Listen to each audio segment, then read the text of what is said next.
ओम अज्ञानतिमिरन्धस्य ज्ञानाञ्जनशलाकया चक्षुरुन्मीलितं येन तस्मै श्रीगुरुवे नमः। नमो ॐ विष्णुपादाय कृष्णप्रेष्ठाय भूतले श्रीमते भक्तिवेदान्त स्वामिनिति नामिने। नमस्ते सारस्वते देवे गौरवाणी प्रचारिणे निर्विशेष शून्यवादी पाश्चात्यदेशतारिणे। नमो महावदन्याय कृष्ण प्रेम प्रदायते कृष्णाय कृष्ण चैतन्य नामिने गौरतिशे नमः। हे कृष्णा करुणा सिंधु दीनबंधो जगत्पते गोपेश गोपिका कांत राधा कांत नमस्तुते। तप्त कांचन गौरांगी राधे वृंदावनेश्वरी वृषभानुसुते देवी प्रणमामि हरिप्रिये। वाञ्छाकल्पतरुभ्यश्च कृपा सिन्धुभ्य एव च पतितानां पावनेभ्यो वैष्णवेभ्यो नमो नमः। जय श्री कृष्ण चैतन्य प्रभु नित्यानंद श्री अद्वैत गदाधर श्रीवासादि गौर भक्त वृंद। हरे कृष्णा कृष्णा कृष्णा हरे हरे हरे राम राम राम हरे हरे। मूकं करोति वाचालं पंगुं लंघायते गिरिं यत्कृपा तमहं वन्दे श्रीगुरु दीनतारिणं श्रीपरमानंद माधवं श्रीचैतन्यमीश्वरम्। हरे Krishna. I sincerely welcome each one of you to our Ekadasi class. हरे कृष्णा। तो मैं हृदय पूर्वक आप सभी का व्यक्तिगत रूप से स्वागत करता हूँ आज की एकादशी कथा। Today we will be hearing about the pastimes of Lord Chaitanya Mahaprabhu.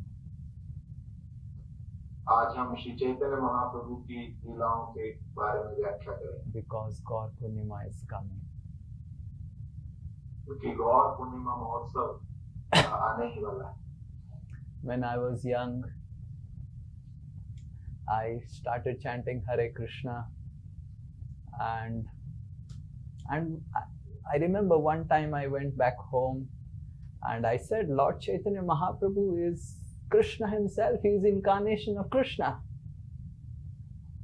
तो जब मुझे याद है मैं एक युवक था और कॉलेज में जब मैं हरे कृष्णा जब मैंने प्रारंभ किया था तो मैं एक बार घर गया था अपने पुनः माता पिता के पास और उनको जाके मैंने कहा कि श्री चैतन्य महाप्रभु जी हैं, महाप्रभु हैं, वो कृष्ण के अवतार हैं इस कलयुग में। Now, my parents, they have read history and everyone, all the common people, everyone, they say, Lord Chaitanya is a saint. तो सभी ने जैसा कि इतिहास में पढ़ा है तो साधारण रूप से सब जगह इतिहास में बताया जाता है कि चैतन्य महाप्रभु एक महात्मा थे, एक साधु थे। Now, all of you would have also read. I read in history book when I was in 7th class, the Bhakti movement. Mirabai, Lord Chaitanya, Surdas, and all these Kabir, all these personalities. तो मैंने इतिहास में पढ़ा है, मैं जब 7th में था, आप सबने भी पढ़ा होगा इस भक्ति आंदोलन के बारे में जिसमें हम मीराबाई, सूरदास, श्री चैतन्य महाप्रभु इनकी व्याख्या सुनते हैं। And in my history book, ICSE, in the 7th class, it was written, Lord Chaitanya was a prominent saint in the Bhakti movement of India. तो इतिहास की किताब में इस तरह व्याख्या की जाती है कि एक विख्यात साधु महात्मा थे जिनका नाम श्री चैतन्य महाप्रभु था जिनने भक्ति आंदोलन का प्रचार किया। And he actually broke the barriers of the caste system in India and gave permission that everyone can become a saint, everyone can chant Hare Krishna. Hare Krishna. तो ये जात पात के जो नियम कानून है इसके बंधनों को से उन्होंने इस हमारी सोसाइटी को मुक्त किया और सभी को एक साधु, एक महात्मा बनने का अवसर प्रदान किया। He was a true social reformer. तो वो एक वास्तविक एक क्रांतिकारी थे, सोशल सामाजिक क्रांतिकारी थे। How many of you read about Lord Chaitanya before coming in touch with ISKCON and devotees? And please raise your hands. आप में से कितनों ने इस्कॉन से जुड़ने से पहले कभी श्री चैतन्य महाप्रभु के बारे में सुना है? And most of us, most people who heard about Lord Chaitanya, read about him in history books, gave exams on Lord Chaitanya. I remember there were questions on Lord Chaitanya, what he did as a saint in India of the Bhakti movement. तो जिन्होंने भी उनके बारे में सुना है या पढ़ा है, बहुतों ने तो परीक्षा भी दिया है जिसमें प्रश्न आते हैं कि बताइए श्री चैतन्य महाप्रभु का क्या योगदान रहा भारत में कुछ क्रांति लाने के लिए. So when I became a devotee, I started chanting Hare Krishna and went back home, and my parents were telling, you say that Lord Chaitanya is Krishna, he is the incarnation of Krishna, he is Kali Yuga avatar. We don't believe it. How do you say like this? तो जब मैं पुनः घर गया college से इस तरह सीखकर और जब मैंने कहा कि श्री चैतन्य महाप्रभु कृष्ण के अवतार हैं, तो उन्होंने बोला क्या ये तुम क्या कह रहे हो, क्या तुमने पढ़ा नहीं है, वो कैसे कृष्ण के अवतार हो सकते हैं?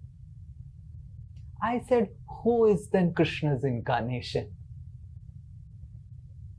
तो मैंने उनसे प्रश्न किया कि आप ही बताइए कि कृष्ण का अवतार कौन? My father said, Dasavatar, Keshavadrita, Kalki Swarupa, Keshavadrita, Meena Swarupa. These are the 10 official incarnations of Krishna. तो मेरे पिताजी ने कहा कि जो दशावतार हैं, यह प्रामाणिक जो भगवान के 10 अवतार हैं जिनका शास्त्रों में वर्णन किया गया है, जैसे मीन अवतार और कूर्म अवतार, इस तरह. And because in the Dasavatar Stotra Jayadev Goswami does not mention about Lord Chaitanya, that's why Lord Chaitanya is not an incarnation of Krishna. और उन्होंने कहा क्योंकि दशावतार स्तोत्र में जयदेव गोस्वामी जी ने कहीं पर भी श्री चैतन्य महाप्रभु को एक अवतार के रूप में व्याख्या नहीं की है, तो वो कैसे कृष्ण हो सकते हैं? And Lord Chaitanya is not one of the 10 incarnations. Then how can you say that Lord Chaitanya is incarnation of Krishna? और चैतन्य महाप्रभु तो इन 10 अवतारों में कोई एक नहीं है, उनकी व्याख्या नहीं है, तो कैसे तुम कह सकते हो कि जो चैतन्य महाप्रभु वो भगवान के अवतार? I said, which is the scripture which mentions about these 10 incarnations? Can you tell? तो मैंने उनसे प्रश्न पूछा कि क्या आप उस शास्त्र का नाम बता सकते हैं जहाँ पे इन दशावतार की व्याख्या की गई? My father said, I don't know, because you are reading scriptures. You should tell me where it is mentioned about the 10 incarnations. तो मेरे पिताजी ने बोला मुझे तो नहीं पता, शास्त्र अध्ययन तो तुम कर रहे हो, तुम्हें मुझे बताना चाहिए कि इसकी व्याख्या कहाँ पे की गई. I said to my parents that these Dasavatar, the 10 incarnations, are actually mentioned in Srimad Bhagavatam, which is one of the most important, prominent and Mahapuran. तो मैंने उनसे कहा कि दशावतार की जो पूर्ण व्याख्या है वह श्रीमद् भागवतम में की गई है, जो कि एक महापुराण है, सबसे महत्वपूर्ण पुराण. And the same Srimad Bhagavatam, which establishes the incarnation, the 10 incarnations, the same Srimad Bhagavatam tells that in Kali Yuga, Krishna would come as Lord Chaitanya. और वही श्रीमद् भागवत जो इन दशावतार की स्थापना करती है, उनका परिचय कराती है, वही आगे ये भी बताती है कि जो भगवान श्री चैतन्य महाप्रभु स्वयं कलयुग में कृष्ण इस तरह अवतार लेंगे. So if you believe in the 10 avatars of Krishna from Srimad Bhagavatam, the same book, if the same book explains that Lord Chaitanya is also Krishna, then how can you not believe that? अगर आप इस पे श्रद्धा रख सकते हैं, विश्वास कर सकते हैं कि दशावतार भगवान के ही अवतार हैं, जो कि श्रीमद् भागवत में व्याख्या की गई है, तो उसी पुस्तक में जब व्याख्या कर रहे हैं कि श्री कृष्ण के अवतार श्री चैतन्य महाप्रभु स्वयं हैं, तो आप कैसे उस पर विश्वास नहीं रख सकते? In the 11th canto of Srimad Bhagavatam, in the 5th chapter, 32nd verse, it is mentioned how in Kali Yuga, the Supreme Lord incarnates as Lord Chaitanya. Shrimad Bhagavat के 11वें स्कंद के 5वें अध्याय के 32वें नंबर श्लोक में ये बताया गया है कि श्री कृष्ण स्वयं कलयुग में श्री चैतन्य महाप्रभु के रूप में अवतार लेते हैं. कृष्ण वर्णम त्विषा कृष्णम संगोपांगास्त्र पार्षदम यज्ञे संकीर्तन प्रायर यजंती ही सुमेधसा. So this verse explains how in Kali Yuga Krishna will come as Krishna Varnam in a form who would always constantly chant Krishna's names. तो श्रीमद् भागवत के श्लोक में व्याख्या करते हैं कि भगवान इस अवतार में कलयुग में आएंगे जो निरंतर रूप से कृष्ण का ही नाम उच्चारण करेंगे. But Tvisha Akrishnam, Tvisha means his bodily color. Akrishna means his bodily color will not be Krishna. His bodily color will be different. परंतु उनकी जो कांति है, शरीर की कांति, वो बिल्कुल कृष्ण के समान नहीं रहेगी, वह कृष्ण से भिन्न रहेगी. Sangopangastra Parsadam.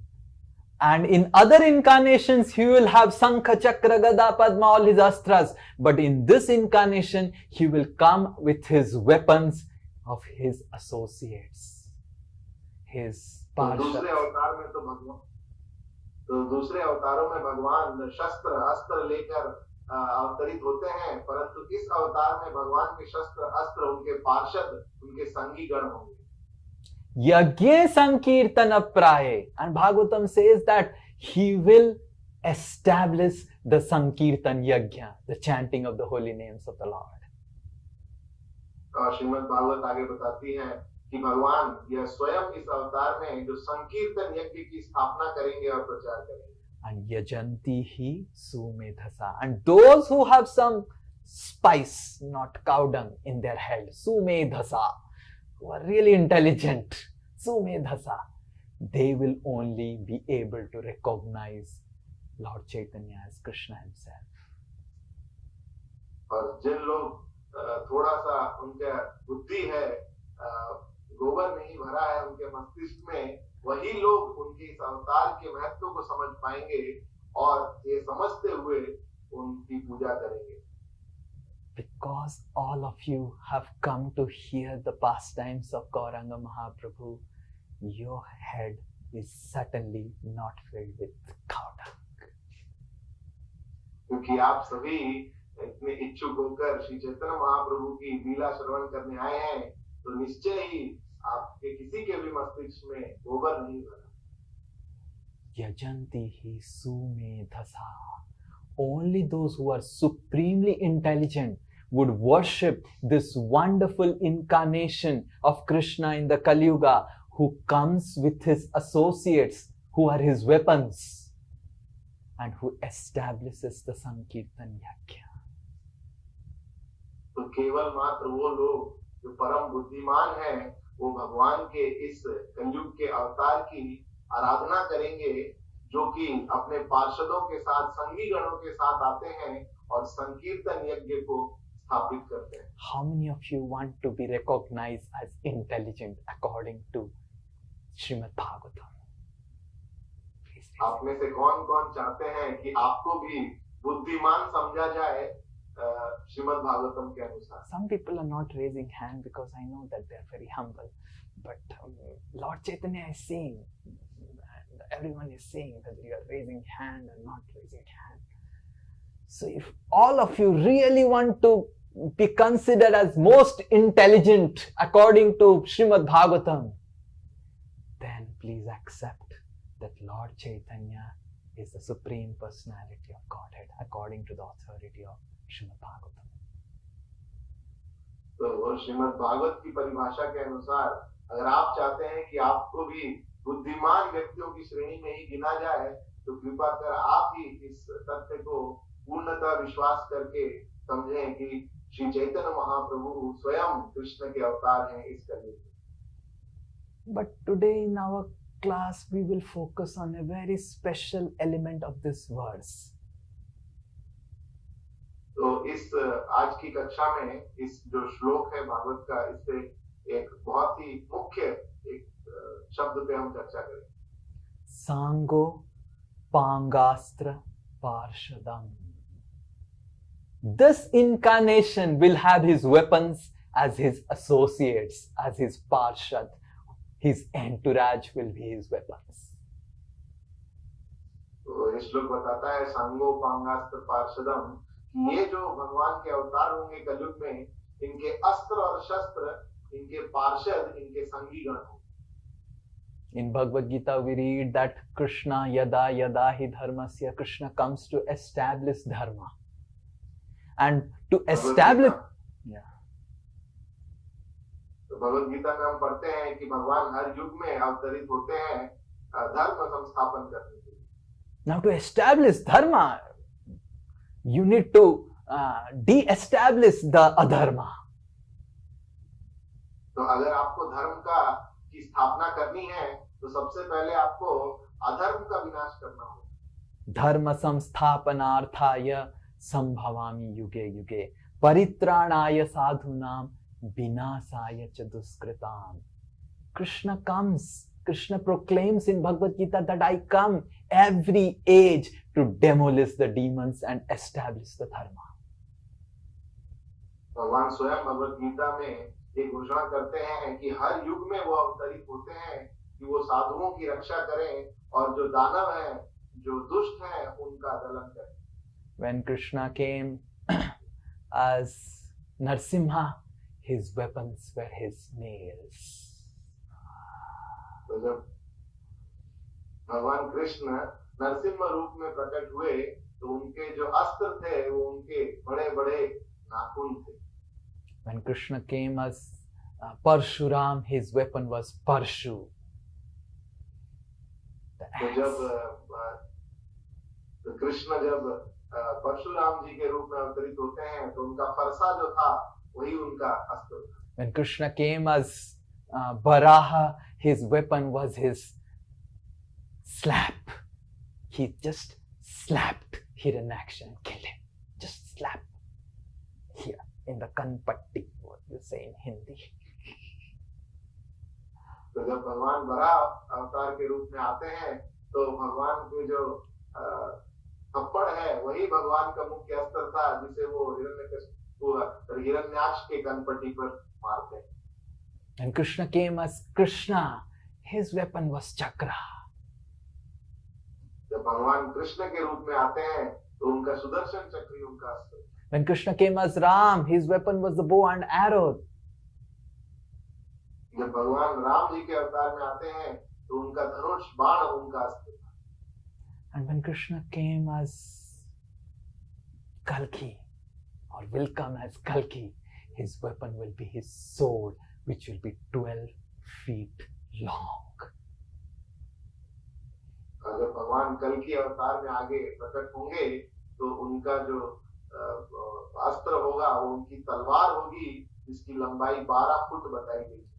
And his sword will move in the speed of wind and sometimes in the speed of mind. तो उनकी जो तलवार है, तो वो मानो वह मन की गति से और हवा की गति से भी तेज चले। Before you can take darshan of Kalki, your head will be separated. Hare Krishna. इससे पहले कि आप कल्की जी का दर्शन ले पाए, उससे पहले ही आपका गर्दन हो जाए। But Krishna is so merciful that he has come as Lord Chaitanya so that we don't have to see or we do not have to take the darshan of Kalki. परंतु भगवान कृष्ण इतने दयालु हैं कि श्री चैतन्य महाप्रभु के रूप में आए हैं, जिनकी कृपा से हमें अवसर मिला है कि हमें कल्की जी का दर्शन नहीं करना पड़े। But why would this verse mention that the weapons would be associates? Because whenever Lord comes, he comes with his associate. When Krishna came, Radha came, Sridama came, Subala came, Rukmini came, Satyabhama came, when Ram came, Lakshman came, Sita came. Every time Krishna comes, he comes with his associates. So why would in this verse the weapons are mentioned about his associates? तो हमें सोचना चाहिए कि इस श्लोक में भगवान के जो शस्त्र अस्त्र हैं, वह उनके संगी गण, उनके पार्षदों को क्यों बताया गया है? क्योंकि भगवान तो हमेशा ही हर अवतार में अपने पार्षदों के साथ आते हैं।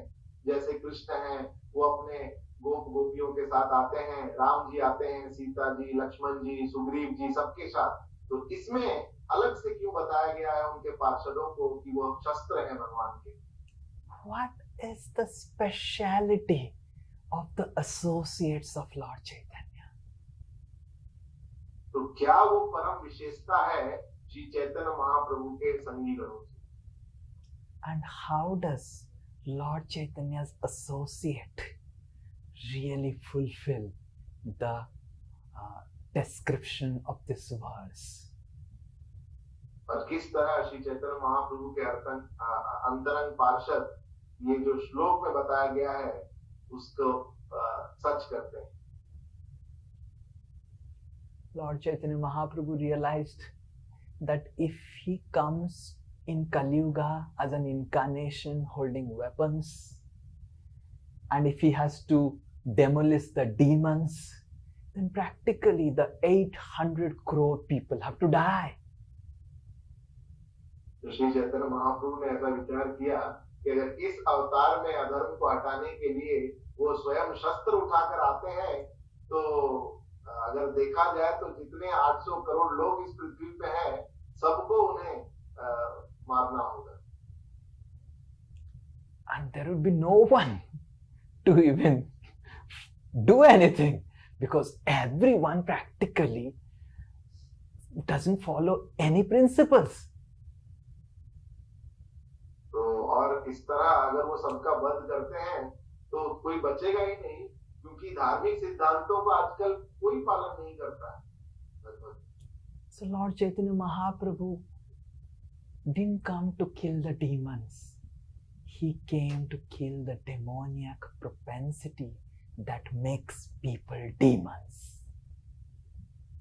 तो श्री चैतन्य महाप्रभु असुरों का वध करने के लिए नहीं आए हैं परंतु व्यक्ति के हृदय में जो आसुरिक प्रवृत्ति छुपी है उसका वध करने के लिए आए. And he demonstrated this through the weapons of his associates. और इसको वह दर्शाते हैं अपने शस्त्रों के अनुसार जो उनके संगी पार्षद गण. Narottam Das Thakur has written a beautiful song glorifying the Vaishnavas, the associates of Lord Chaitanya Mahaprabhu. तो नरोत्तम दास ठाकुर जी ने बहुत ही सुंदर वैष्णव गीत में लिखा है जिसमें वो वैष्णवों का गुणगान करते हुए बताते हैं. ए बार करुणा करो वैष्णव गोसाई. O Vaishnav Gosai, please deliver me this time. Amongst everyone, you are the most greatest deliverer of the most fallen person like me. तो व्याख्या करते बता रहे हैं कि इस बार तो कृपा कर हे वैष्णव गोसाई आप कृपा करिए मेरा उद्धार कीजिए क्योंकि आप सभी व्यक्तियों में सबसे ज्यादा कृपालु आप ही हैं जो मुझ जैसे पतित का उद्धार कर सकते हैं. गंगार पार होइले पाश्चात्य पावन. Narottam Das Thakur says, if you have to get purified, you have to go to Ganga and take bath.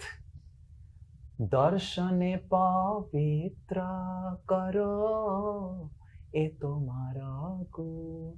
But just by the mere of your darshan, you deliver all the demoniac propensity in the heart of everyone. तो नरोत्तम दास ठाकुर आगे बोल रहे हैं कि गंगा के माध्यम से भी अगर कोई शुद्ध होना चाहता है तो उसे स्वयं जाना पड़ेगा, गंगा में का स्पर्श करना होगा. परंतु हे वैष्णव गोसाई आप इतने पवित्र हैं कि दर्शन मात्र से आपके एक व्यक्ति के हृदय की आसुरिक प्रवृत्तियां नष्ट हो जाती है. Just by the mere darshan, just by seeing. All of you are not giving me darshan because you don't want me to get purified. All of you are closed your videos. But just by the mere darshan, you can purify the Vaishnavas, the associates of Lord Chaitanya, purified the whole world. Just imagine. तो नरोत्तम दास ठाकुर व्याख्या कर रहे हैं कि केवल दर्शन मात्र से जो श्री चैतन्य महाप्रभु के संगीगण हैं, पार्षद हैं, वह पूरे विश्व को शुद्ध कर देते हैं. Today we will see 3 special stories from the life of the associates of Lord Chaitanya Mahaprabhu. तो आज हम 3 विशेष लीला देखेंगे जो श्री चैतन्य महाप्रभु के पार्षदों के जीवन से। In Navadvip, there is a place called Mamgachi. तो नवद्वीप में एक स्थान है जिसका नाम मामगाछी। In this, when I first time, it is a very wonderful, adventurous journey in the boat from Mayapur ISKCON temple in the Ganga to Mamgachi. How many of you have gone to Mamgachi? Madhudrum Dweep. No one. Only something. Okay, your life is waste if you have not gone there. तो बहुत ही रोमांचक वो रास्ता है जब हम मायापुर से boat पकड़कर मामगाछी की ओर जाते हैं। बहुत ही सुंदर स्थान। In that place, there lived one of the associate of Lord Chaitanya Mahaprabhu. His name was Saranga Thakur. तो उस वहां पर श्री चैतन्य महाप्रभु के बहुत अंतरंग पार्षद श्री सारंग ठाकुर निवास करते थे। He was a really mystical person. वो सच में एक बहुत ही चमत्कारी व्यक्तित्व थे। He would sometimes go to Ganga and remain within the Ganga for 2-3 days. तो कभी-कभी वो गंगा में जाते थे स्नान करने और 2-3 दिन तक उसी में रहते थे। Sometimes he would go and embrace the crocodiles in the Ganga, and sometimes he would go and slap the tigers in the forest. तो कभी-कभी वो आनंद में जाकर गंगा में उतरकर जो वहाँ के मगरमच्छ थे उनके साथ वो उनको गले लग लेते थे, आलिंगन कर लेते थे। कभी-कभी जंगल में प्रवेश करके वो किसी बाघ को, शेर को थप्पड़ मारते थे। And everyone would surrender. The crocodile would surrender and lick his feet. The tigers would surrender and then they go away. और जिसके पास भी वो अपना संस्पर्श देते थे वो तुरंत उनके शरणागत हो जाते थे।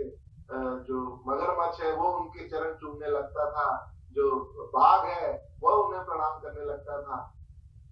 If all of you ever consider yourself as a Vaishnava, then go to Alipur Zoo. Put yourself in front of a tiger. Then all your pride that you have become a great devotee will be shattered to pieces.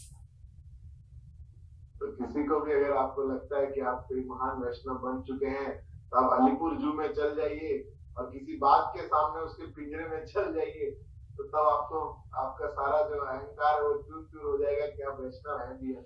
That will be the litmus test that how great Vaishnava you have become. तो आप अपने के लिए आपके लिए एक बहुत बड़ा टेस्ट रहेगा जिससे आपको पता चल जाएगा कितने महान वैष्णव आप बन चुके हैं।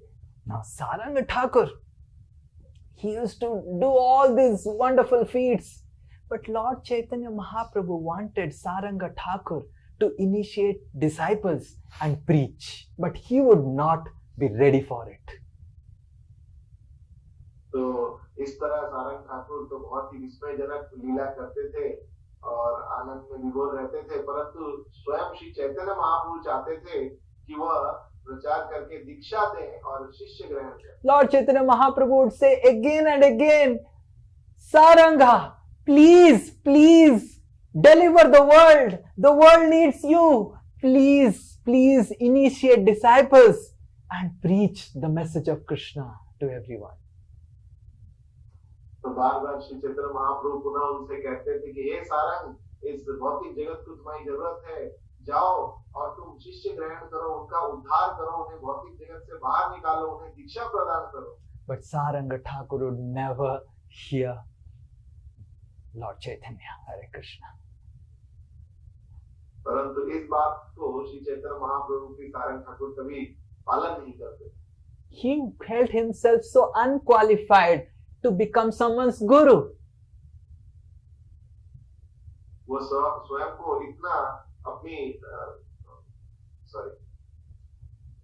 पात्रता नहीं समझते थे कि वह किसी के गुरु बन पाए। One day Lord Chaitanya Mahaprabhu came from Antardweep, his home, swam across the Ganga and reached Mamgachi. And, and Lord Chaitanya said, where Saranga Thakur used to live, there was a tree which had got dried up. तो एक दिन अंतरद्वीप से तैर कर गंगा पार करके श्री चैतन्य महाप्रभु मामगाछी पर पहुंचते हैं स्वयं सारंग ठाकुर से मिलने, और वहां वो एक पेड़ के नीचे रहते थे जो पूरी तरह सूख चुका था. Lord Chaitanya said, Saranga, the tree that you are sitting under has got dried up. Don't you feel any compassion for this tree? तो श्री चैतन्य महाप्रभु ने कहा, हे सारंग, ये जो वृक्ष के नीचे तुम बैठे हो वो पूरी तरह सूख चुका है, क्या तुम्हारे हृदय में कुछ करुणा उत्पन्न नहीं होती इस वृक्ष को देखकर? Saranga Thakur said, I do not have any compassion. You are the incarnation of compassion. If you show your mercy to this tree, then this tree will be delivered.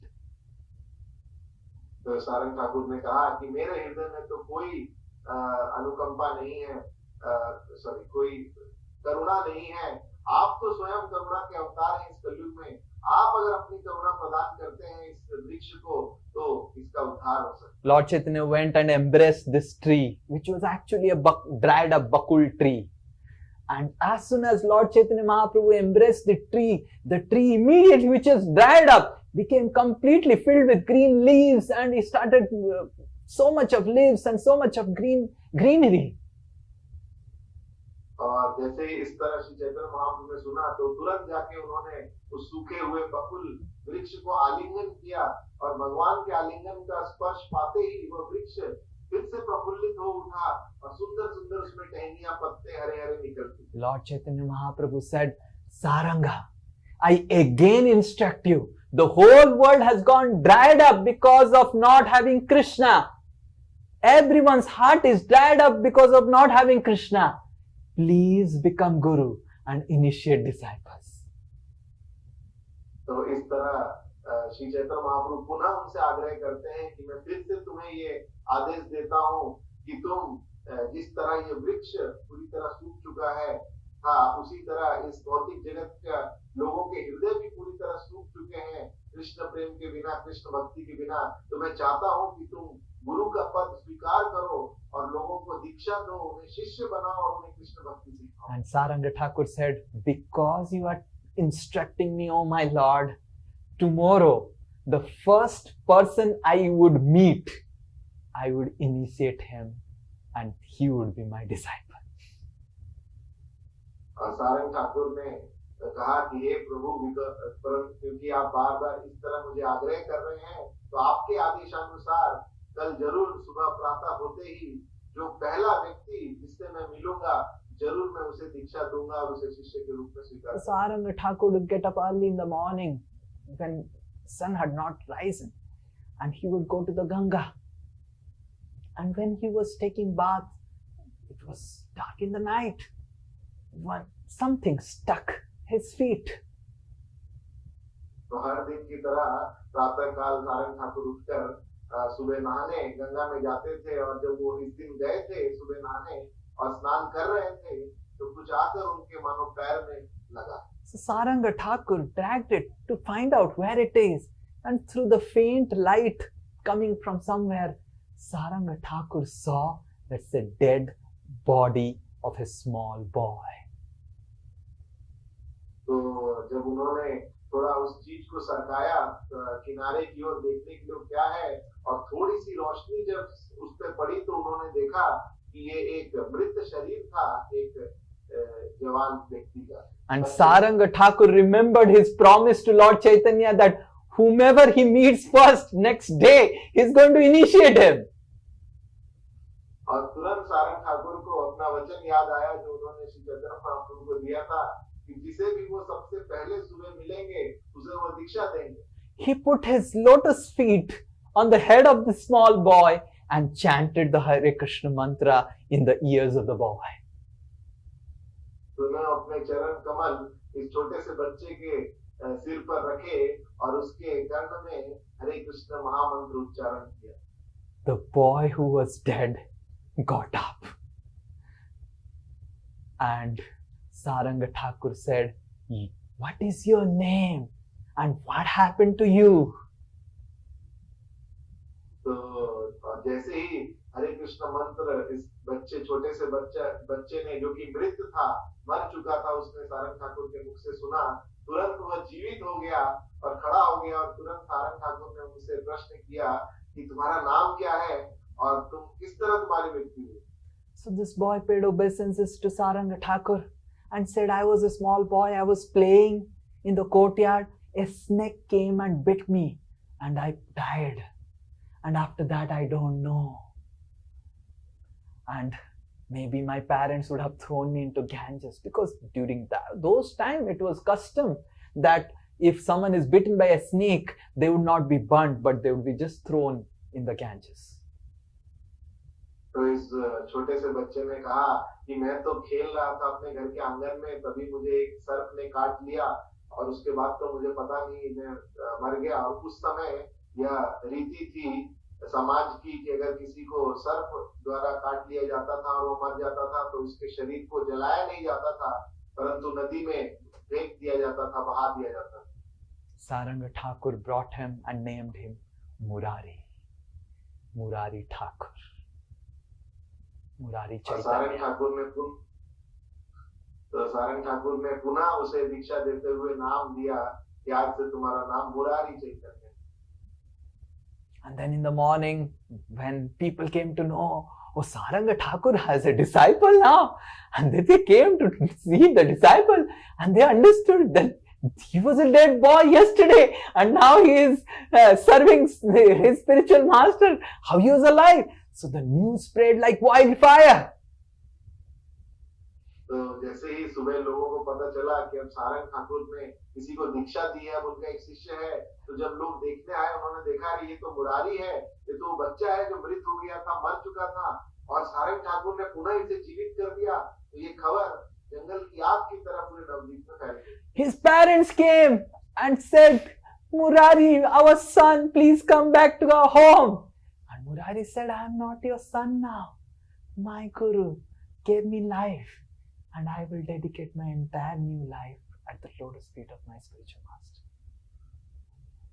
तो जैसे ही उनके माता पिता को भी मुरारी के पता चला तो वो भागे चले आए और बोले कि मुरारी तुम जीवित हो, चलो हमारे साथ घर चलो। तो वो मुरारी ने कहा कि मैं अब आपका पुत्र नहीं हूँ, मुझे जो ये जीवन मिला है, दूसरा जीवन, ये मेरे गुरुदेव की कृपा से मिला है, और अब मैं ये पूरा जीवन उनकी सेवा में समर्पित करूंगा। Whatever Murari Chaitanya learned from his Guru Saranga Thakur, just to fulfill the prophecy of instruction of Lord Chaitanya Mahaprabhu, he preached the message of Krishna consciousness. So, sorry, your voice got cut. Whatever Murari learned from Saranga Thakur, he preached the message of Krishna consciousness. तो जो कुछ भी श्री मुरारी चैतन्य ने अपने गुरु सारंग ठाकुर से सीखा, उसको उन्होंने सब जगह भक्ति का, कृष्ण भावनामृत का प्रचार करने में उसका प्रयोग किया। Sango Pangastra Parsadam, the associate of Lord Chaitanya, are so powerful, can bring a dead man to life, not just physically, but spiritually. तो इस तरह श्री चैतन्य महाप्रभु के जो अंतरंग पार्षद हैं, वो इतने शक्तिशाली हैं, इतने प्रभावशाली हैं कि एक मृत मरे हुए व्यक्ति को भी वो जीवित कर सकते हैं। ना केवल जो शारीरिक रूप से मृत है, परंतु आध्यात्मिक रूप से जिसकी चेतना मृत है, उसे भी वो पुनः जीवित कर सकते हैं। Second story. When Lord Chaitanya Mahaprabhu used to stay in Jagannath Puri as a sannyasi, every year to see Lord Chaitanya and witness the Rath Yatra festival, and for 4 months, so many devotees would come from Navadvip, Bengal to Jagannath Puri.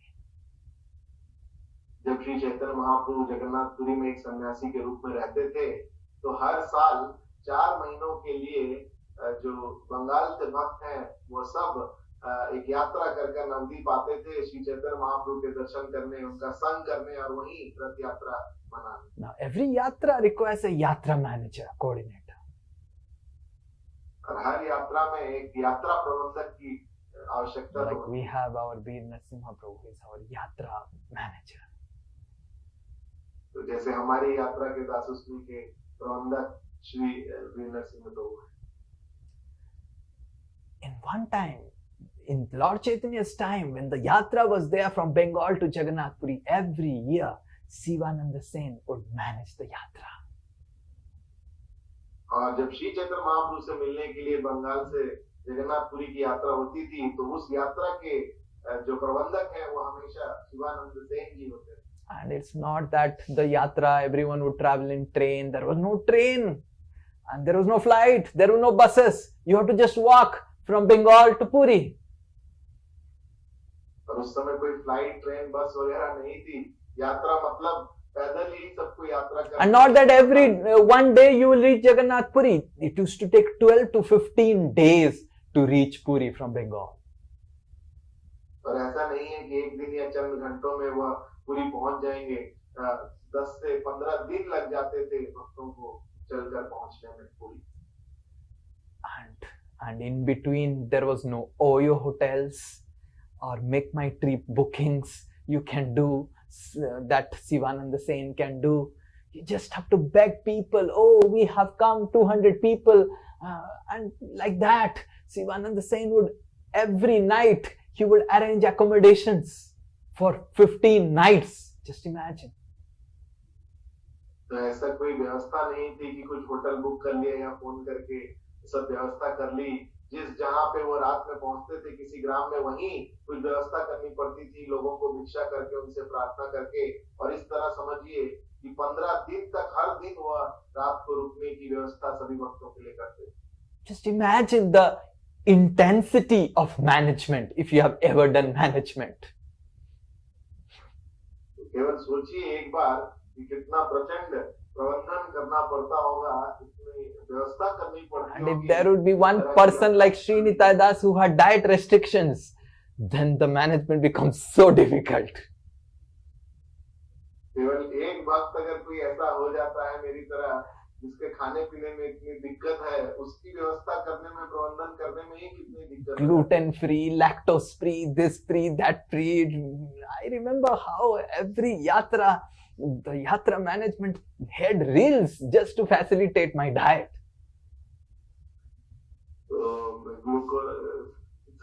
Gluten free, lactose free, इस तरह का बहुत सारा मेरे खाने में जो मैं नहीं खा सकता हूँ बाधा है, उसकी व्यवस्था करने में ही जो यात्रा की प्रबंधक समिति है उनको बहुत दिक्कतें आती। There were more than 200 devotees in the yatra, and every night you have to arrange their accommodation and prasadam, and throughout the day you have to arrange for their prasadam in different villages. 200 से ज्यादा भक्त आपके साथ चल रहे हैं यात्रा में, एक जगह से दूसरे जगह, और हर दिन आपको उनके रहने की व्यवस्था करनी है, उनके हर टाइम प्रसाद ग्रहण करने की व्यवस्था करनी है। And there was no established Thomas Cook or Make My Trip or anything like that. Just like that. You have to just beg people to get accommodation, get prasad and get all these things.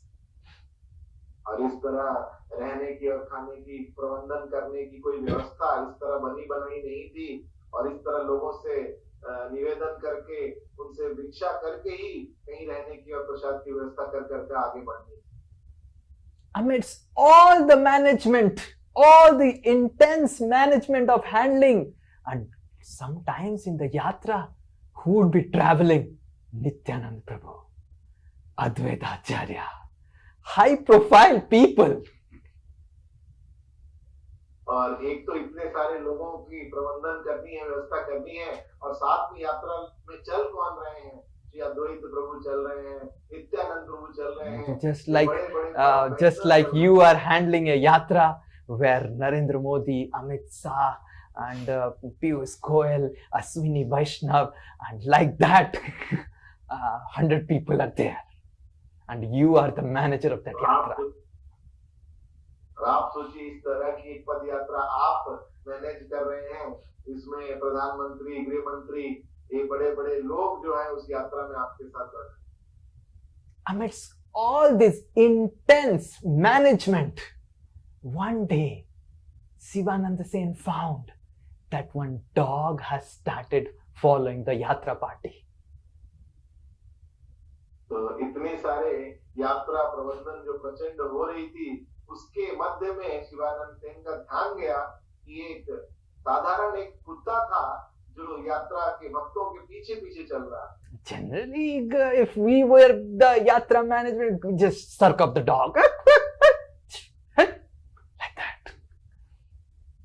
Creating अगर this. हम इस तरह यात्रा प्रबंधन समिति में होते और देखते कि साथ में कोई कुत्ता चल रहा है, तो तुरंत इस तरह धुतकार कर उसे भगा देते। Or maximum will allow the dog to go with us, chant Hare Krishna.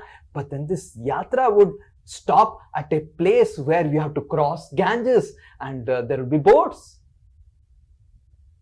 तो ज्यादा से ज्यादा क्या होता, हम उस कुत्ते को साथ में चलने देते, जैसे कीर्तन हो रहा है, परंतु यात्रा में बीच बीच में नदियां भी आती थी जिसमें भक्तों को नाव में सवार करके पार करवाना पड़ता है। Sivananda Sen not just saw the 200 devotees going with him for yatra, he saw the dog also with equal vision as a part of the yatra.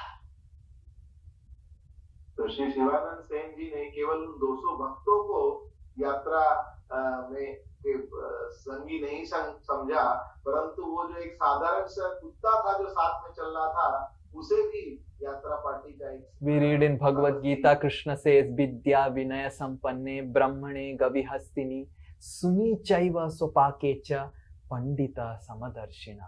One who is really having humility and also knowledge, he sees with equal vision a human being, a lady, an elephant, and also a dog.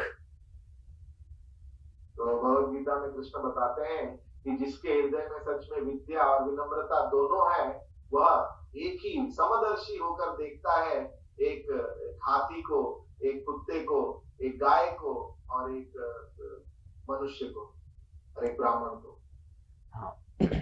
Now Sivananda Sen would feed the dog every day 3 times. Nice prasad, what other Vaishnavas would eat. और शिवानंद सेन क्योंकि उस कुत्ते को भी यात्रा का सदस्य ही समझते थे, तो 3 टाइम उसे भी प्रसाद ग्रहण करवाते थे जो अन्य भक्त खा रहे हैं। After all the Vaishnavas would eat prasad, after the dog would eat the rice and prasadam, then Sivananda Sen would sit and take the prasad, his prasad. और सभी भक्तों के प्रसाद ग्रहण करने के बाद जब वो कुत्ता भी प्रसाद ग्रहण कर लेता था, उसके बाद ही जो यात्रा के मुख्य प्रबंधक शिवानंद सेन थे वह प्रसाद ग्रहण करते। One day when the time came to cross the Ganges, the boatman would not allow. He allowed all the Vaishnavas, but he didn't allow the dog to enter the boat. और एक दिन जब एक नदी पार करनी थी, तो जो वहां का नाविक था उसने सब भक्तों को तो अपने नाव में चढ़ने के लिए अनुमति दे दी और पार करा रहा था, परंतु उस कुत्ते को उसने नाव में चढ़ने नहीं दिया। Sivananda Sen had no power to call Peta for this offense on the dog. And he quarreled with the boatman. No, he is a bona fide yatra participant. How can you reject him? Shivanand Sen को बिल्कुल ही अच्छा नहीं लगा और उन्होंने इस तरह बाताबाती की उस नाविक के साथ कि ये कुत्ता भी हमारे साथ यात्रा का एक सदस्य है, इस तरह तुम उसे हमारे साथ नहीं जाने दोगे। And the boatman was not allowing, telling that, oh, if the dog becomes unruly inside the journey, while in the journey, and starts biting me, starts biting others, and what we will do? And Sivananda Sen said, this is a Vaishnava dog. He will not do anything. तो वो जो नाविक था वो बोलने लगा कि अगर हमने नाव चलाया और इस कुत्ते को ले लिया, अगर बीच में वो पगलाने लगा और भौंकने लगा और काटने के लिए दौड़ने लगा, तो हम क्या करेंगे, दिक्कत हो जाएगी। और शिवानंद सेन ने कहा ऐसा कुछ भी नहीं होगा, वो एक वैष्णव है, एक वैष्णव कुत्ता है। Sivananda Sen paid 10 times the actual fare for convincing the boatman to allow the dog to enter the boat. Hare Krishna.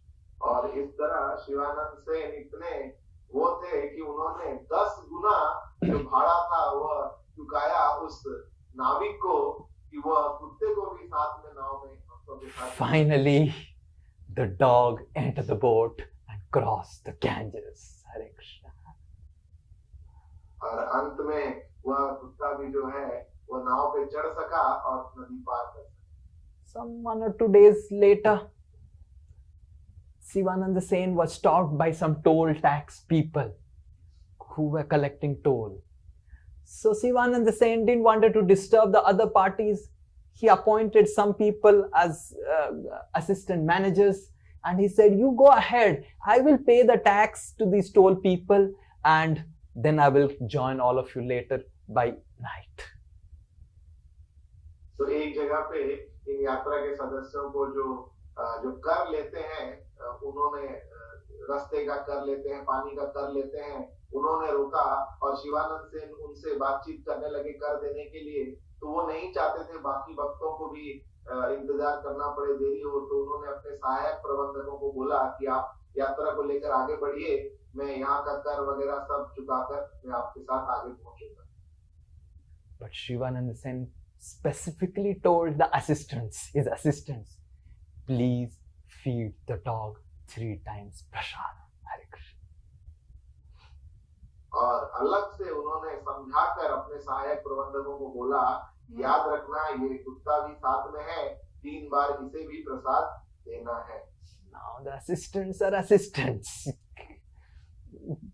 They are really assistants. Now when I stay with assistant, I realize what are assistants.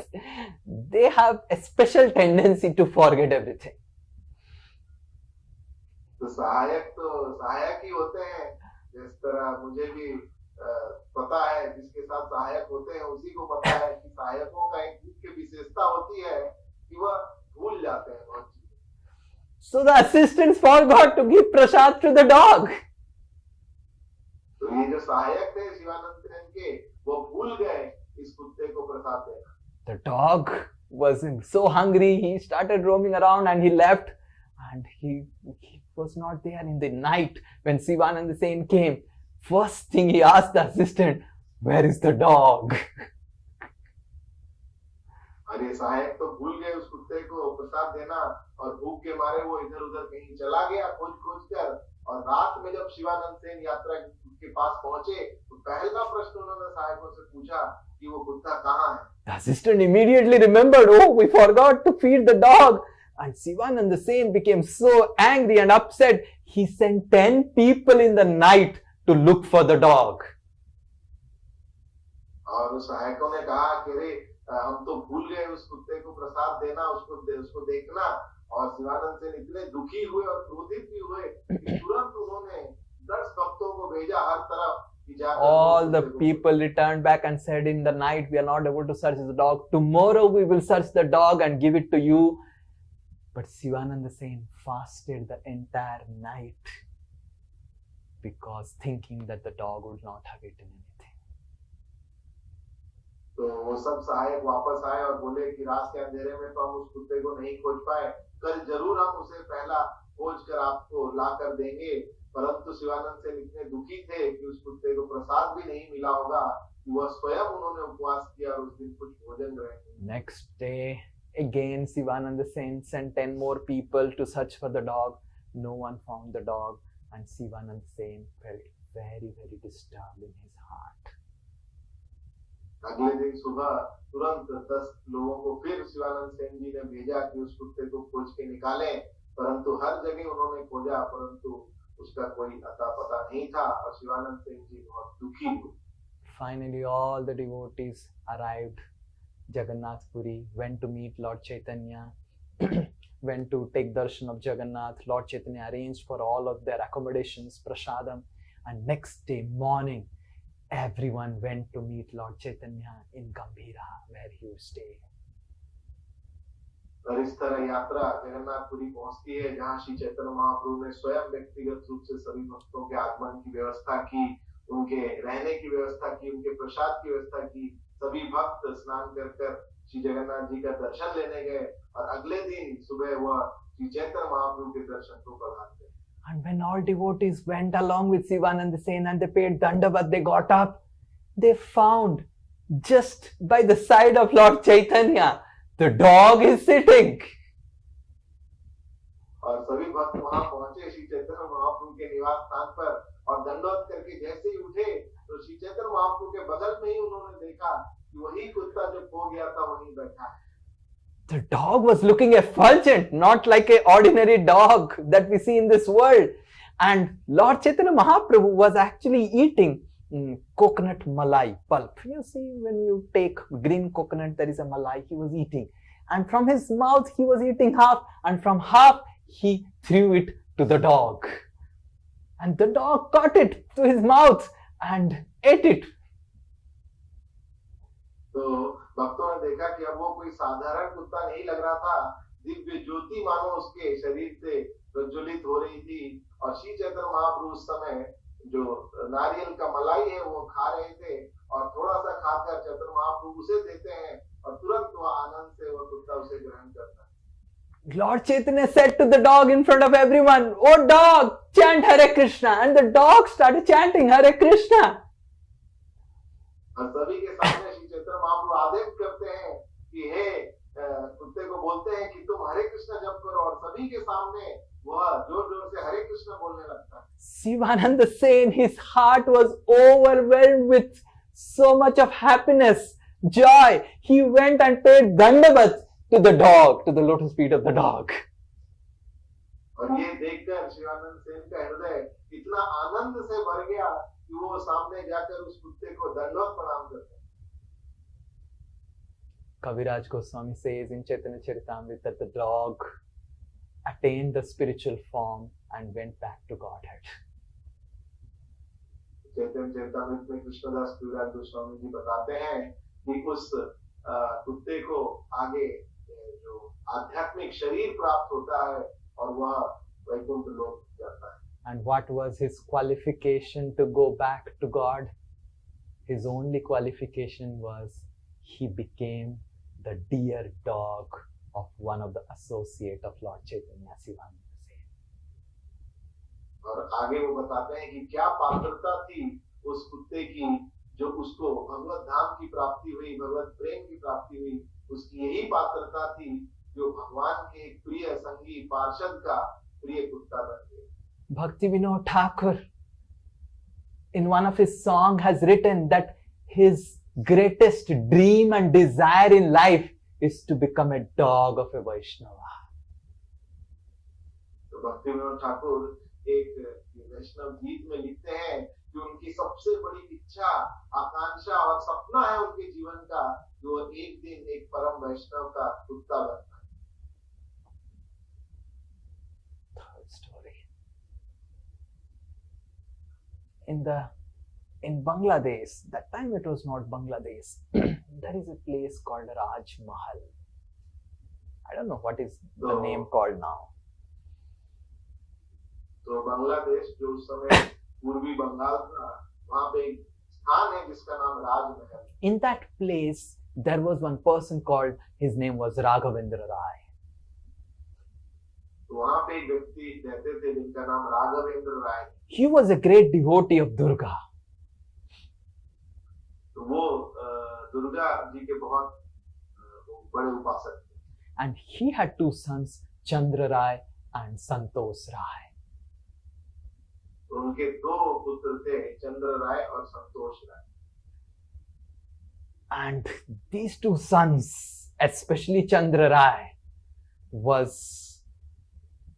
the biggest dacoit in the entire area of that time Bangladesh.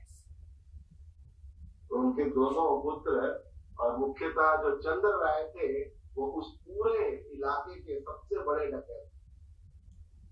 Every day he would go plunder villages after villages, rape women, kill children, kill men. That was his everyday affair.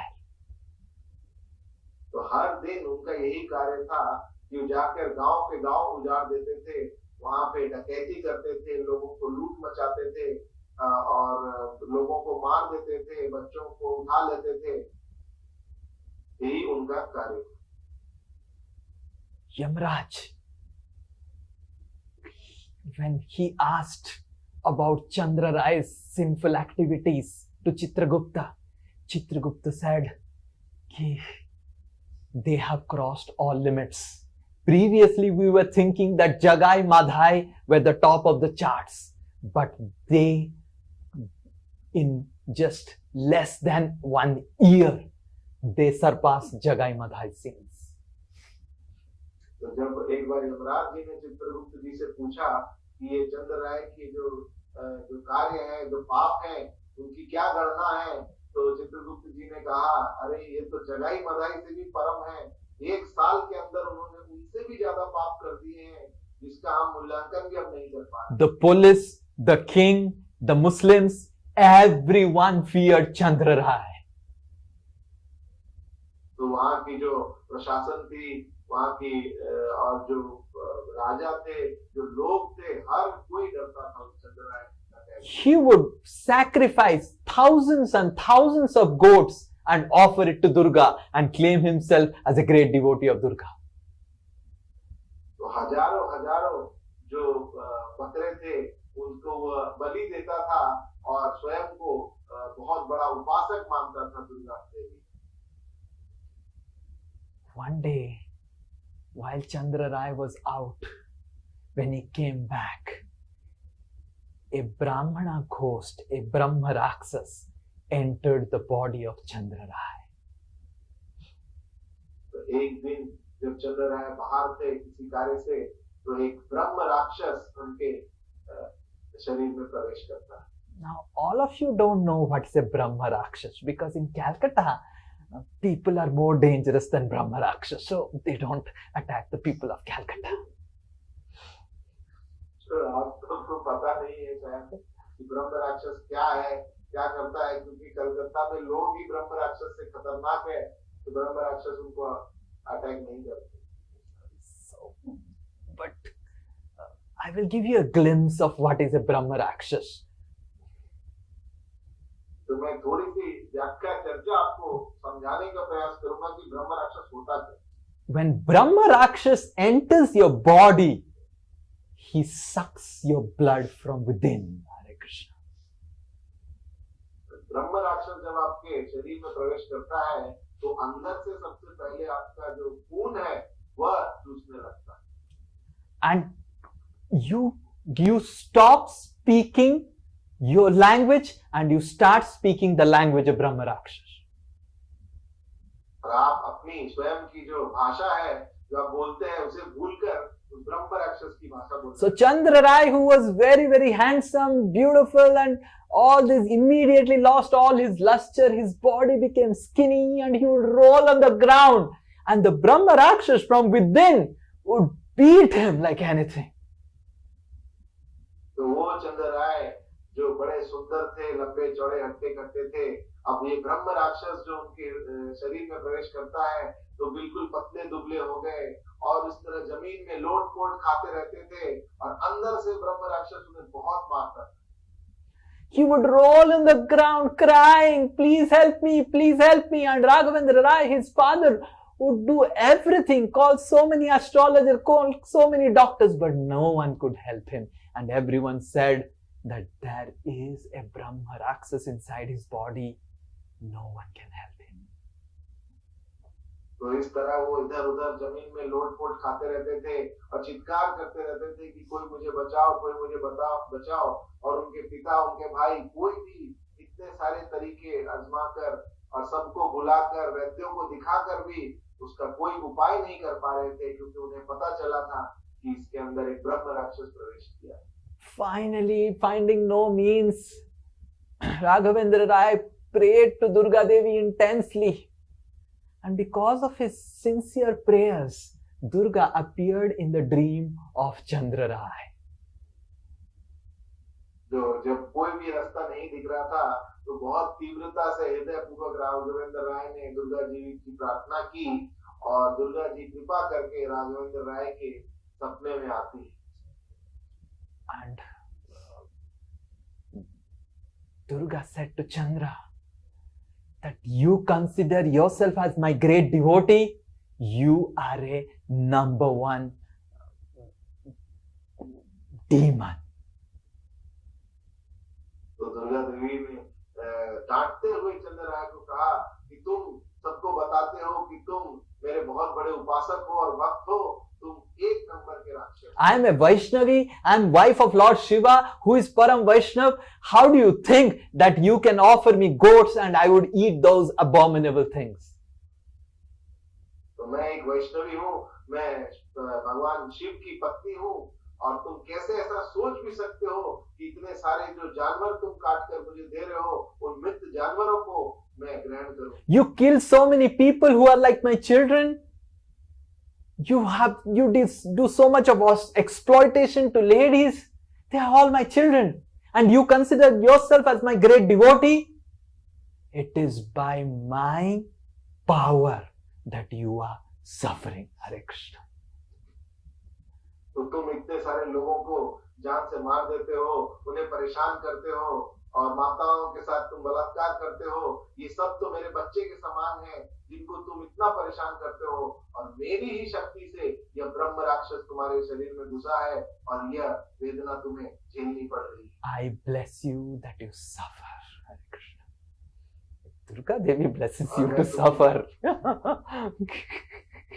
Hare Krishna. मैं तुम्हें ये आशीष देती हूँ कि किसी तरह तुम Chandra Rai in the dream was crying and crying and crying and begging and pleading. And finally, Durga Devi said, in this place in Bangladesh, a little far from your place, there is a town called Kheturi. And there a great devotee, associate of Lord Chaitanya, Narottam Das Thakur says, if he comes and blesses you, you will be delivered of your ghostly suffering. तो इस तरह चंद्र राय दुर्गा जी का ये शब्द सुनकर बहुत गिड़गिड़ाने लगते हैं, रोने लगते हैं, सपने में उनसे निवेदन करते हैं, और अंत में श्री दुर्गा जी कहती हैं कि यहाँ से कुछ ही दूर जगह खेतुरी में श्री चैतन्य महाप्रभु के एक अंतरंग पार्षद नरोत्तम दास ठाकुर रहते हैं। अगर वो आकर तुम्हें अपना आशीष प्रदान करते हैं। Immediately next day morning, Santosh Chandra Rai said to his father that please bring Narottam, he can only save me. Durga Devi has said to me in my dream. And Ravindra Rai started searching who is Narottam, and he sent letters. And Narottam Das Thakur was not interested to become an exorcist. तो इस तरह चंद्र राय तुरंत अगले दिन अपने पिता राघवेंद्र राय को बोलते हैं कि मुझे नरोत्तम ला के दीजिए, वही मुझे बचा सकते हैं, ऐसा दुर्गा देवी ने कहा है। और राघवेंद्र राय तुरंत व्यवस्था करते हैं और चिट्ठी लिखते हैं नरोत्तम दास ठाकुर को वहां पधारने के लिए, परंतु नरोत्तम दास ठाकुर एक वैष्णव होने के कारण उन्हें कोई इच्छा नहीं थी। Again and again he sent messengers after messengers and messages after messages, but Narottam Das Thakur was not interested to come and meet Chandra Rai. बार बार वह संदेश भेज रहे थे और बुला रहे थे नरोत्तम दास ठाकुर को राजमहल, परंतु नरोत्तम दास ठाकुर को बिल्कुल भी इच्छा नहीं। Finally, one day in the dream of Narottam Das Thakur, Lord Chaitanya appeared and said, I instruct you, go and deliver this sinful demon Chandra Rai. तो अंत में श्री चैतन्य महाप्रभु स्वयं नरोत्तम दास ठाकुर के स्वप्न में आते हैं और कहते हैं कि ये मेरी इच्छा है और आदेश है कि आप जाकर ये जो आसुरिक व्यक्ति है चंद्र राय उसका उद्धार करें। And Narottam Das Thakur decides to come to Rajmahal, and when Raghavendra Rai hears that Narottam is coming, he arranges wonderful festival, decorates everything, cleans everything, and finally Narottam Das Thakur appears in the house of Raghavendra Rai. तो जब राघवेंद्र राय को सूचना मिलती है कि नरोत्तम दास ठाकुर राजमहल पधार रहे हैं, तो उनके स्वागत के लिए बहुत व्यवस्था करते हैं, सुंदर से सब कुछ सजाते हैं कि उनका आगमन हो, और अंत में नरोत्तम दास ठाकुर उनके निवास स्थान पर पधारते हैं। Chandra Rai comes in front of Narottam Das Thakur. और चंद्र राय को नरोत्तम दास ठाकुर के सामने लाया जाता है। Narottam Das Thakur asks, now the Chandra Rai is not speaking, the Brahma Rakshas is speaking. Narottam Das Thakur says, oh Brahma Rakshas, please tell us, why have you come to this body? and making this person suffer. Narottam दास ठाकुर जो चंद्र राय से नहीं सीधा इस ब्रह्म राक्षस से बात कर रहे हैं, उसे प्रश्न करते हैं कि हे ब्रह्म राक्षस, आप हमें बताइए कि आप क्यों इस व्यक्ति के शरीर So this Brahma Rakshasa started shouting, telling, who said that I am making him suffer? I am suffering because of entering this body, because such a horrible, abominable body of Chandra Rai. It is actually I am suffering by entering his body. Hare Krishna. ब्रह्म राक्षस चित्कार करके कहते हैं, किसने कहा कि इसको कष्ट हो रहा है? अरे कष्ट तो मुझे हो रहा है इस आसुरिक दानव के शरीर में प्रवेश करके। I don't know what karma I have done that I am forced to enter this body of Chandra Rai. Hare Krishna. That you can understand who was Chandra Rai. ब्रह्म राक्षस प्रेरित होकर बोल रहा है कि पता नहीं कौन से कर्म मेरे फूटे कर्म है कि मुझे इस चंद्र राय के शरीर में प्रवेश करके रहना पड़ रहा है। Narottam Das Thakur with his grave voice said, "O ghost, I instruct you, immediately leave this body." बहुत ही गंभीर स्वर में नरोत्तम दास ठाकुर आदेश देते हुए कहते हैं कि हे ब्रह्म राक्षस, मैं तुम्हें आदेश देता हूं कि इसी वक्त तुम इस चंद्र राय के शरीर से निकल जाओ। Chandra Rai, who was standing and speaking loudly with the strength of the Brahma Rakshas, fell immediately on the ground because for days together he had not eaten anything, and the Brahma Rakshas got delivered just by hearing the speech and instruction of Narottam Das Thakur. और जैसा ही ऐसा नरोत्तम दास ठाकुर ने कहा, तुरंत चंद्र राय जो वहां खड़े थे, ब्रह्म राक्षस जिनके अंदर था, वो जमीन पे गिर गए क्योंकि वो बहुत कमजोर थे इतने दिनों से, और वो ब्रह्म राक्षस नरोत्तम दास ठाकुर के मधुर स्वर सुनकर उसका उद्धार। Raghavendra Rai, Santosh Rai, Chandra Rai, all three of them started crying and begging to Narottam Das Thakur and pleading for forgiving them for all the offenses they have done.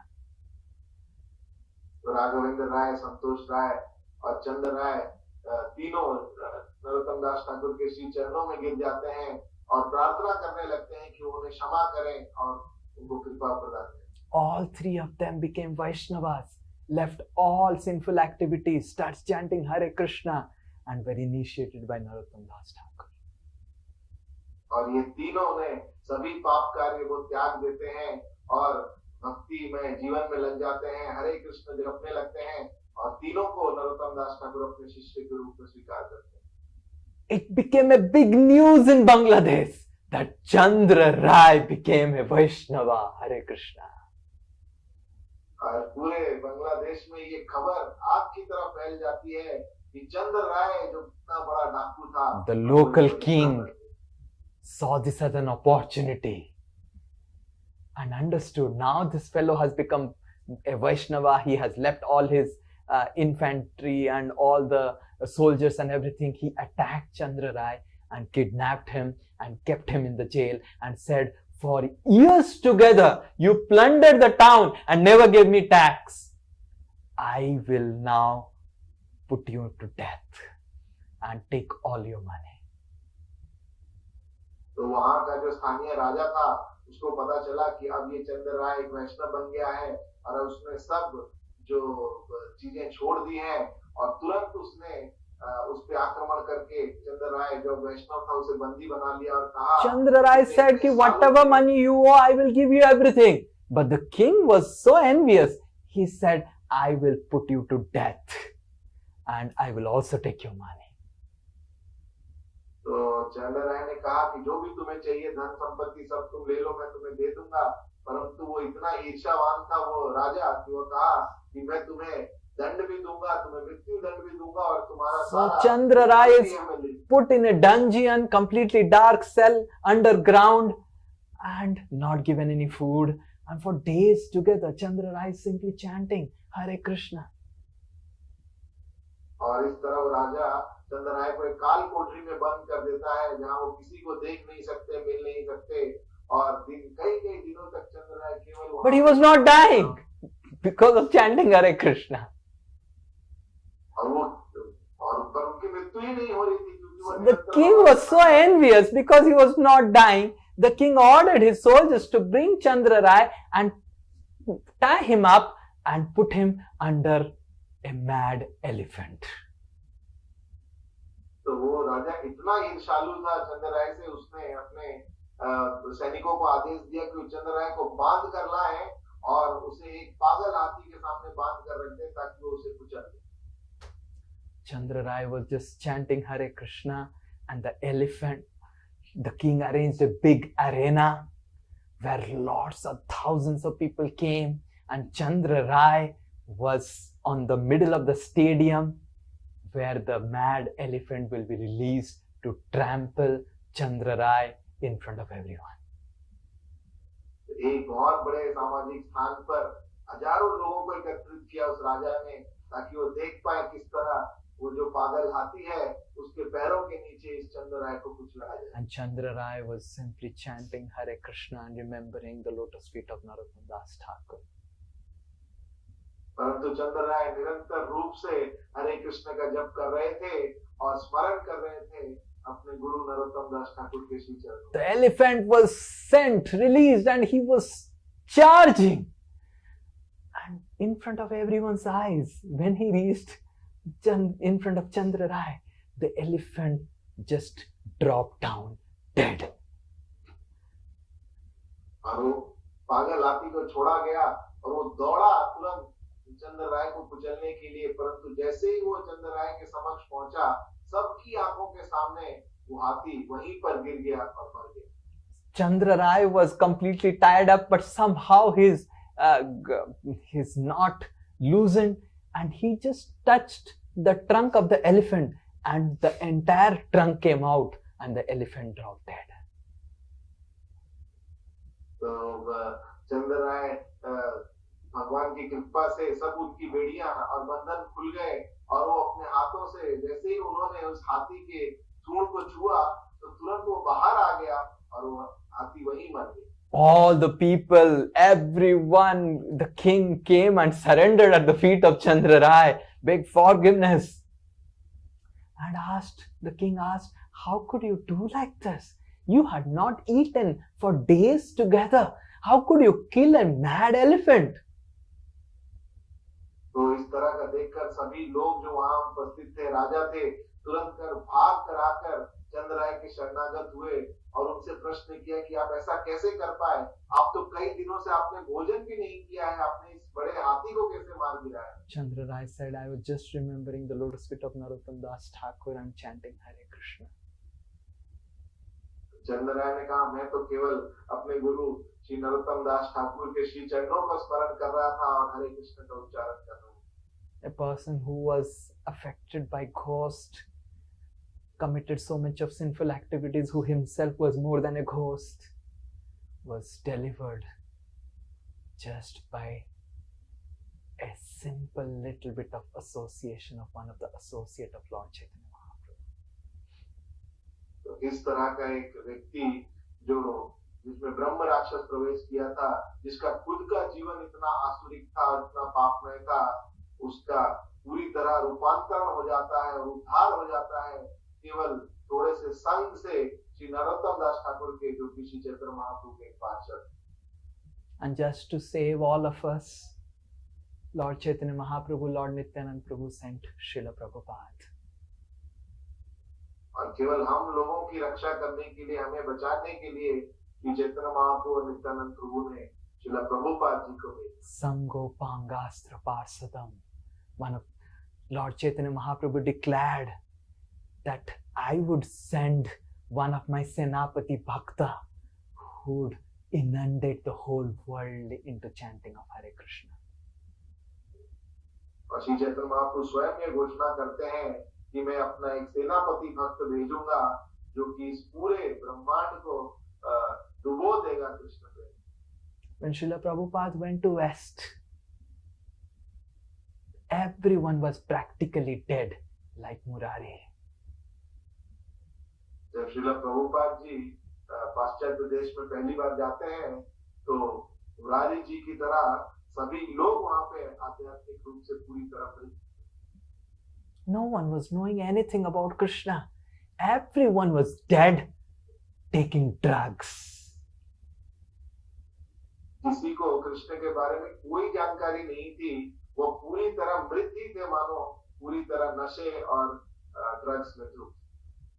People were stoned with drugs and practically dead, lying on the streets.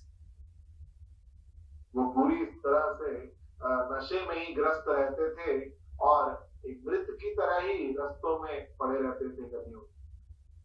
And they were like dogs, urinating on the street, on the pants.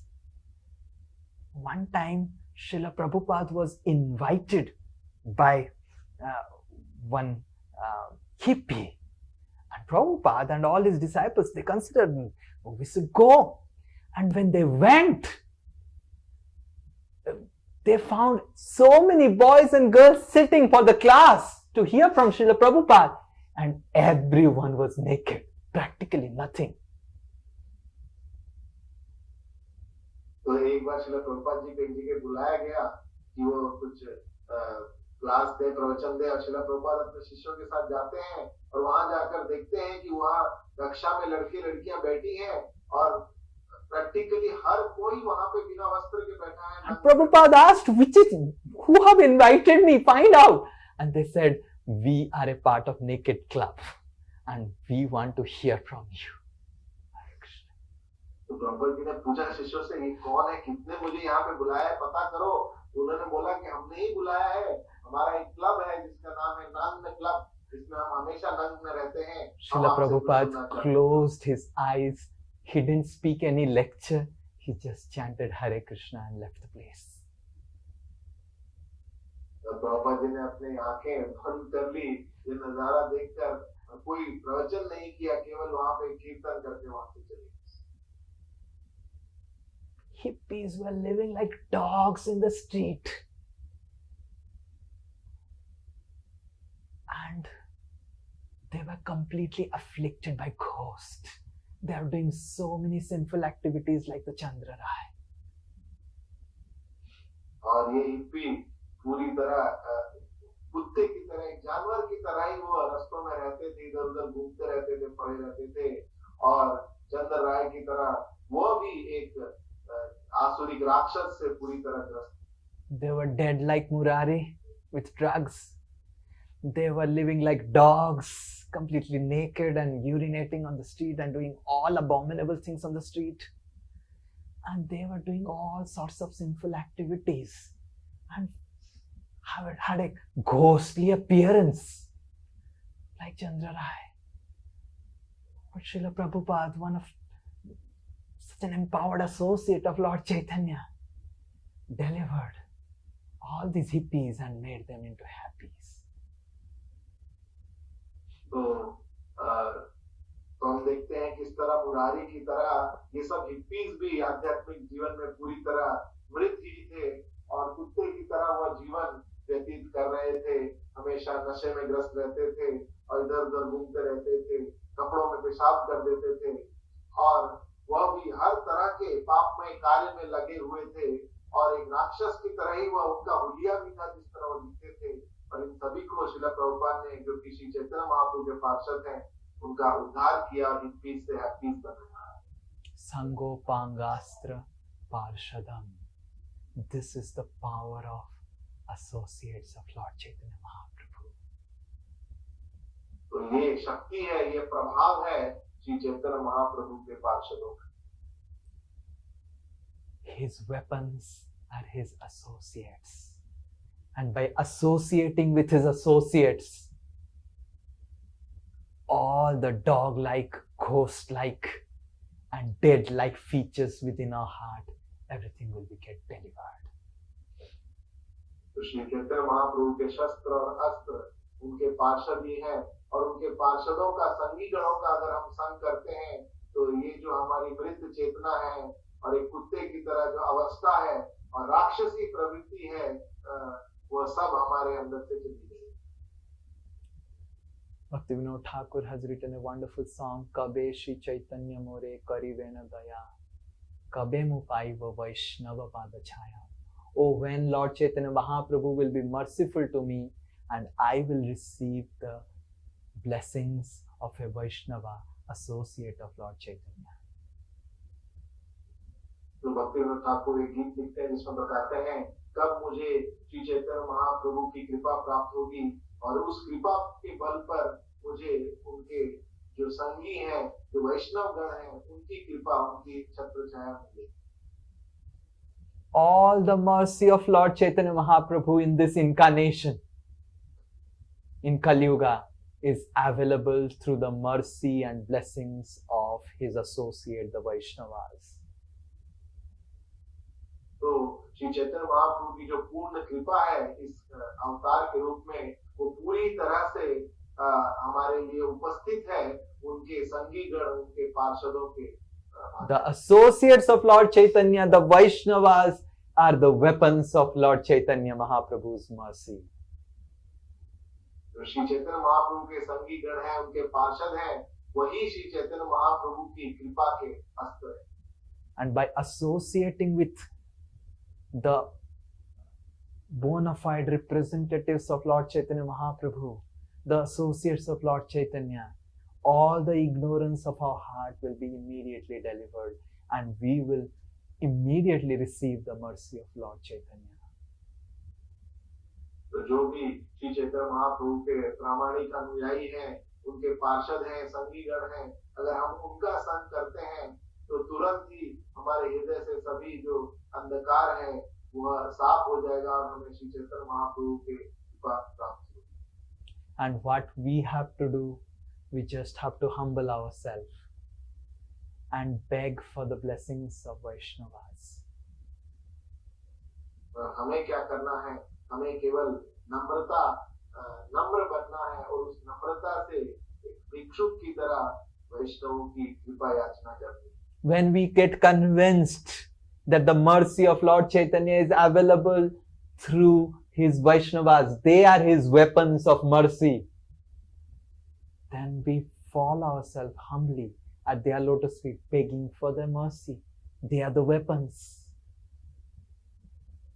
तो जब हम इसको श्रद्धा से समझते हैं और अपने स्वीकार करते हैं कि श्री चैतन्य महाप्रभु की कृपा उनके वैष्णव ही हैं, उनके भक्त अनुयायी हैं, तब हम नम्रता से उनके सामने एक भिक्षुक के रूप में उनकी कृपा याचना करते हैं। Srila Prabhupada would always quote from Narottam Das Thakur telling, "Chhadiya Vaishnav Seva Nistar Paye Chikeva." If we leave the lotus feet of Vaishnavas and if we do not hanker for the blessings of the Vaishnavas, if we do not serve the Vaishnavas, there is no question of deliverance in Kali Yuga.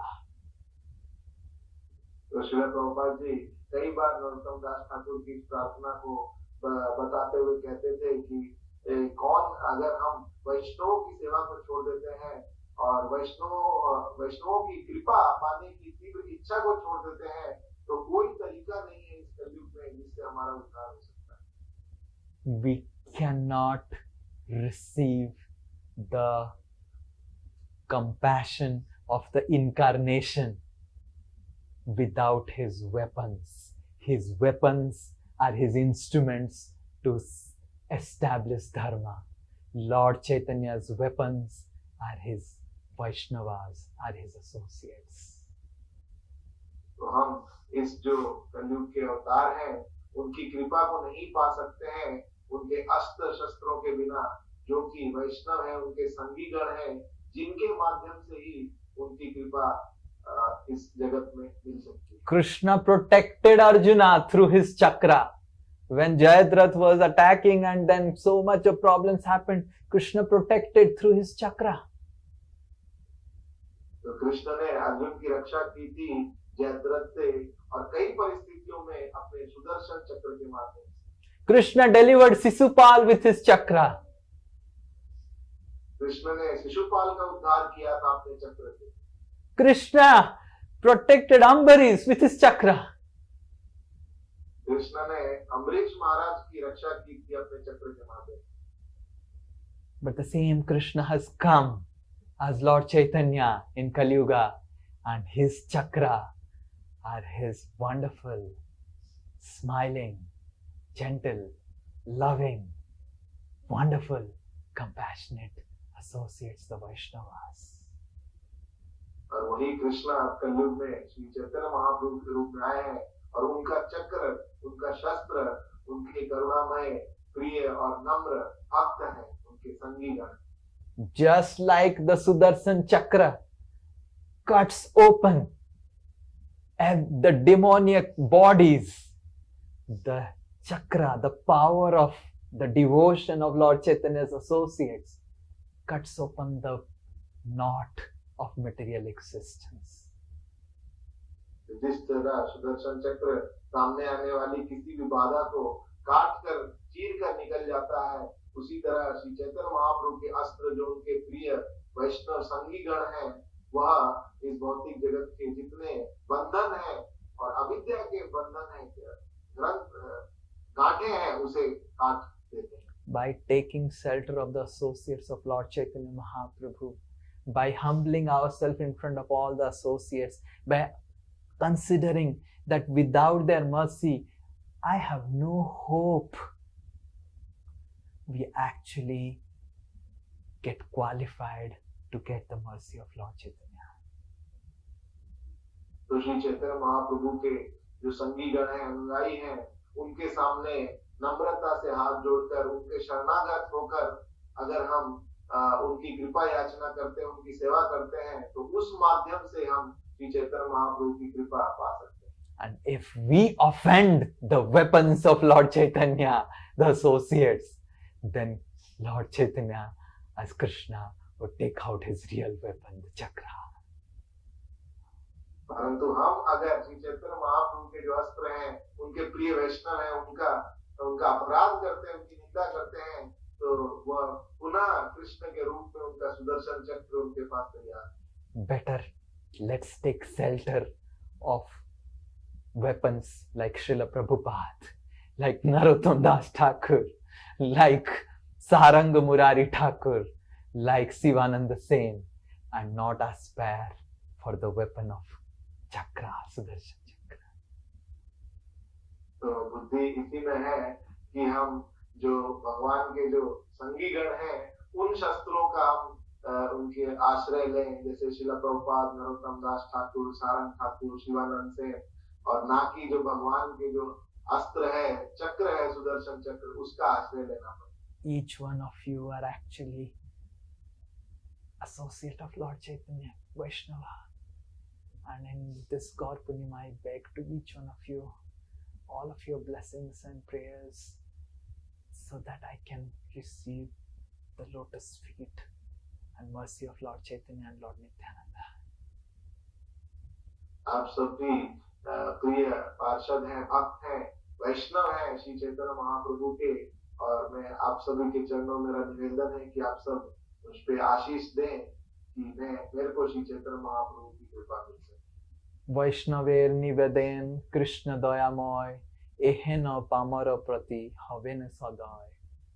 When a Vaishnava prays for you, then Krishna's heart melts and he offers his entire life to that person.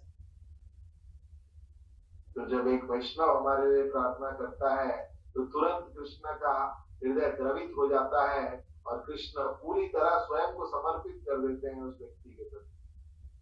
Lord Chaitanya's mercy is available only through his associates. Let us really aspire this Gaur Purnima to take shelter, humbly beg for the blessings of all the Vaishnavas who are followers of Lord Chaitanya Mahaprabhu, because it is only through their blessings and mercy we can receive the mercy of Lord Chaitanya. ताई इस गौर पूर्णिमा हम सब नम्रता से जो श्री चैतन्य महाप्रभु के सभी अनुयायी हैं, भक्त हैं, उनका आश्रय ले सकें और उनकी कृपा याचना कर सकें, भिक्षा कर सकें, क्योंकि उन्हीं की कृपा से श्री चैतन्य महाप्रभु की कृपा इस कलयुग में हम लाभ कर सकें। श्री गौरांग महाप्रभु की जय, श्री सारंग मुरारी ठाकुर की जय, श्री शिवानंद सेन की जय, श्रील नरोत्तम दास ठाकुर की जय, डाग प्रभु की जय, चंद्र राय, संतोष राय, राघवेंद्र राय की जय, मुरारी चैतन्य की जय, श्रील प्रभुपाद की जय। वाञ्छाकल्पतरुभ्यश्च कृपा सिन्धुभ्यैव च पतितानां पावनेभ्यो वैष्णवेभ्यो नमो नमः। अनंत कोटि वैष्णव वृंद की जय, वैष्णव ठाकुर की जय।